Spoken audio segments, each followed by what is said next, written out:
Mesdames, Messieurs, je vais vous parler aujourd'hui d'un cadavre. Pour être plus précis, je vais en déterrer un, sur lequel Orange Côte d'Ivoire a tellement fait l'impasse qu'elle a même dû oublier qu'un de ses employés a trouvé la mort dans ses locaux, dans des conditions pour le moins mystérieuses qui n'ont jamais été élucidées. Depuis quelques mois, j'ai reçu plusieurs signalements des agents d'Orange Côte d'Ivoire inquiets d'une mort suspecte dans un des locaux de la multinationale française. C'est un des centres stratégiques d'Orange où sont traitées et stockées des données sensibles. Dans ce bâtiment visiblement anodin que nous avons pu filmer avec un drone, mais en réalité l'un des plus sécurisés d'Orange, bardé de caméras, travaille la crème de la crème des informaticiens de l'entreprise de téléphonie. C'est donc sur ce site que le 25 juin 2020 au matin, Godot Léopold de Max, expert en sécurité informatique, est retrouvé gisant dans son sang, mort, dans son propre bureau. La veille, il avait quitté son épouse et leurs 3 enfants pour aller au travail, sans le moindre mal de tête. Depuis plusieurs semaines, j'ai tenté en vain de demander à la veuve de Godot Léopold de Max de nous accorder un entretien, mais elle a toujours refusé.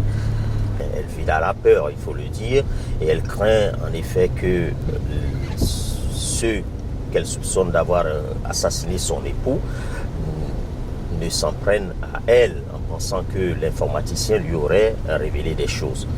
Mais finalement, elle a accepté de nous parler aujourd'hui. Et donc, c'est chez elle que nous allons nous entretenir avec elle.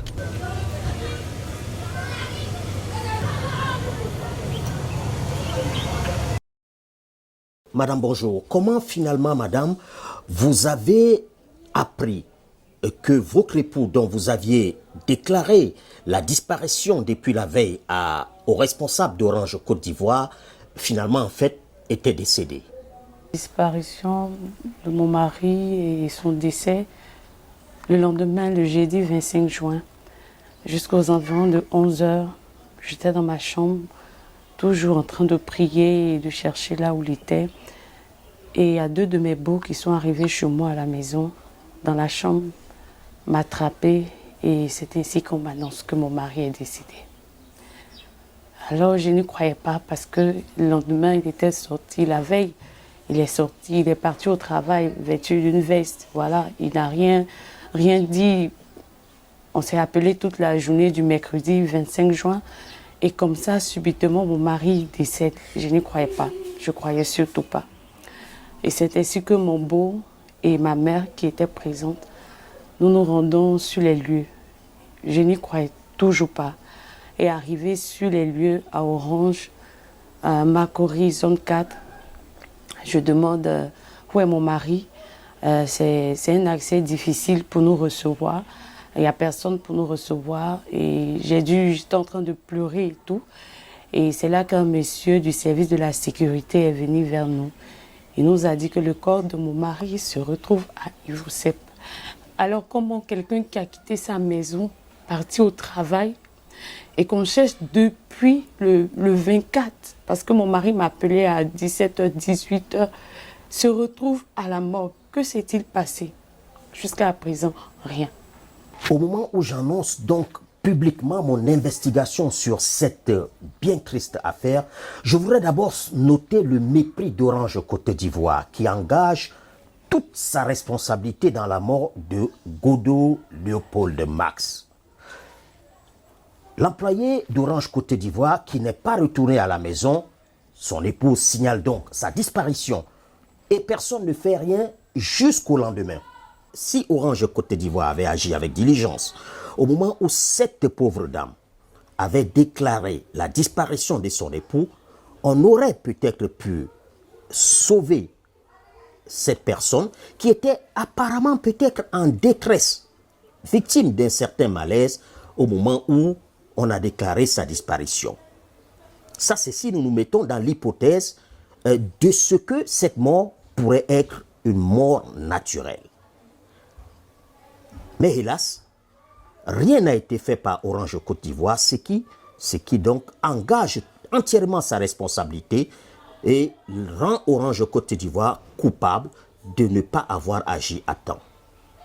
Si celui dont on avait signalé la disparition s'appelait Dupont ou Durand, ce n'est pas les ressources humaines seules qui allaient être mobilisées et s'en occuper. C'est toutes les directions de tous les services d'Orange Côte d'Ivoire jusqu'au directeur général qui se seraient mobilisés. On aurait même réveillé de nuit le directeur général de la police ivoirienne pour retrouver la victime. Mais hélas, ce n'était qu'un noir. Il portait le mauvais nom pour la multinationale, Godot. Le plus révoltant dans cette affaire, c'est que le directeur général d'Orange Côte d'Ivoire, ce n'est pas un blanc. Oh que non, c'est un noir, ce qu'il y a de plus noir. Mamadou Bamba est non seulement noir, mais il est ivoirien. Le directeur général d'Orange Côte d'Ivoire déclarait lors d'une cérémonie, et c'est une citation, que le capital humain est le fondement de la réussite d'Orange Côte d'Ivoire, dont les performances réalisées sont le fruit de la qualité et de l'engagement des femmes et des hommes qui y travaillent. Fin de citation. Bel enfumage, si on en juge par les faits. Le directeur général d'Orange Côte d'Ivoire n'a jamais assisté à l'enterrement d'un de ses employés décédé sur son lieu même de travail. Il n'a jamais rencontré la veuve et les orphelins pour leur apporter le moindre réconfort. Orange Côte d'Ivoire poussera le cynisme jusqu'à écrire à la Caisse nationale de prévoyance sociale pour demander que le décès de M. Godot ne soit pas considéré comme un accident de travail. Et pourtant, la loi ivoirienne est très claire là-dessus. Tout incident survenu sur le lieu de travail, tout incident survenu pendant même qu'on se rend sur le lieu du travail, ou tout acte qui arriverait à un travailleur pendant une mission est considéré comme un accident de travail. Alors, depuis que j'ai pris ce dossier en main, je me suis rapproché de la direction générale de la Caisse nationale de prévoyance sociale, qui n'était pas au fait de ce dossier en particulier. Mais la direction générale de la CNPS m'a rassuré que ce cas sera reconsidéré et que le cas de M.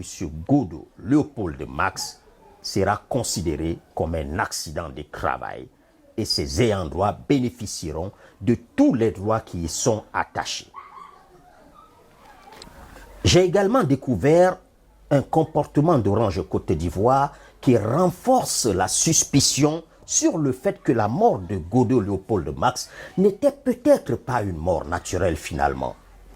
En effet, la multinationale n'a jamais effectué d'autopsie après que le corps d'un de ses employés ait été découvert dans les propres locaux d'Orange Côte d'Ivoire. Incompréhensible, n'importe quelle petite entreprise aurait quand même été curieux de savoir de quoi est décédé son employé sur le lieu de service, mais visiblement pas Orange Côte d'Ivoire. Alors de deux choses l'une. Soit cet état de fait traduit le mépris profond que Orange Côte d'Ivoire a eu pour cet employé et de façon générale pour ses employés, ou alors cela signifierait tout simplement que c'est eux qui l'ont tué et qu'ils auraient peur qu'une éventuelle autopsie les confonde.